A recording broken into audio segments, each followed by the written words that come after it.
O what's up guys, welcome back to my YouTube channel. दोस्तों, आज मैं आपको बताऊंगा सत्यनारायण जी की पूजा के बारे में और उसकी विधि में आज आपको मैं बताऊंगा। आप मेरी वीडियो को पूरा देखिएगा एंड लाइक कीजिएगा, सब्सक्राइब कीजिएगा। चलिए चलते हैं। A few moments later.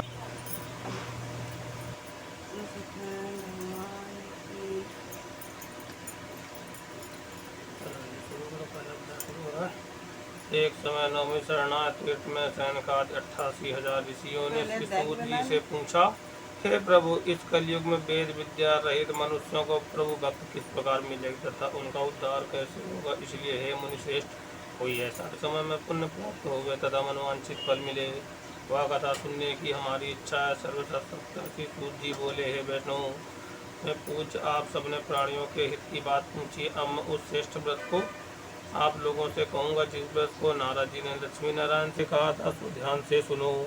एक समय योगी राज नारद जी दूसरों के हित की इच्छा से अनेक लोकों में घूमते हुए मृत्यु लोक में यहाँ पहुँचे। यहाँ अनेक योनियों में जन्मे हुए प्राय सभी मनुष्यों को अपने कर्मों द्वारा अनेकों दुखों से पहुँचा।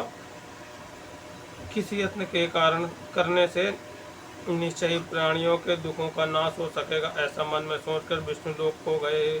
वहाँ श्वेत वर्ण और 4 भुजाओं वाले देवों के ईश नारायण को देखकर, जिनके हाथों में शंख चक्र गदा और पद्म थे तथा वरमाला पहने हुए थे, स्तुति करने लगे, हे भगवान, आप अत्यंत शक्ति में संपन्न है। मन तथा वाणी भी आपको नहीं पा सकती। आपका आदि मध्य अंत नहीं है। निर्गुण स्वरूप सृष्टि के आदि भूति व भक्तों के दुखों को नष्ट करने वाले हो, आपको मेरा नमस्कार।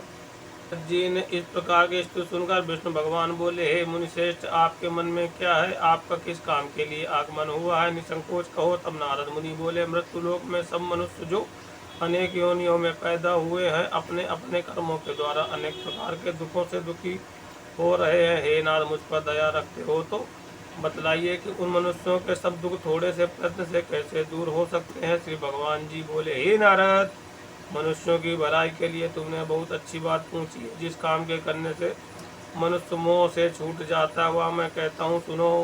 बहुत पुण्य देने वाला, स्वर्ग तथा मृत्यु लोक दोनों में दुर्लभ एक उत्तम व्रत है। आज मैं प्रेमवश होगा तुमसे कहता हूँ सत्यनारायण का यह व्रत अच्छी तरह विधि पूर्वक करके मनुष्य आयु पर्यंत यहाँ सुख भोग कर अपने मरने पर मोक्ष को प्राप्त होता है। श्री भगवान के वचन सुनकर नारद मुनि बोले कि उस व्रत का फल क्या है, क्या विधान है और किसने यह व्रत किया है और किस दिन यह व्रत करना चाहिए, विस्तार से कहिए। भगवान बोले, दुख शोक आदि को दूर करने वाला, धन धान को बढ़ाने वाला, सौभाग्य तथा संतान को देने वाला यह व्रत, सब स्थानों तथा विजय करने वाला, भक्ति और श्रद्धा के साथ किसी भी दिन मनुष्य श्री सत्यनारायण की शाम के समय ब्राह्मणों और बंधुओं के साथ धर्मपरायण होकर पूजा करे। भक्ति भाव से नैवेद्य के लिए का फल घी, दूध और गेहूं का चूर्ण सवाया लेवे। गेहूं के अभाव में साठी का चूर्ण, दूध और गेहूं का चूर्ण सवाया लेवे। गेहूं के अभाव में साठी का चूर्ण, शक्कर तथा गुड़ ले और सब भक्षण योग पदार्थ जमा करा के भगवान के वो अर्पण कर देवे तथा बंधुओं से ब्राह्मणों को भोजन करावी। तत्पश्चात स्वयं भोजन कर नृत्य गीत आदि का आचरण कर सत्यनारायण भगवान का स्मरण करता हुआ समय व्यतीत करे। इस तरह व्रत करने पर मनुष्यों की इच्छा निश्चय ही पूरी होती है। विशेषकर कलिकाल में भूमि पर यही मोक्ष का सरल उपाय है। प्रथम अध्याय समाप्त। की जय।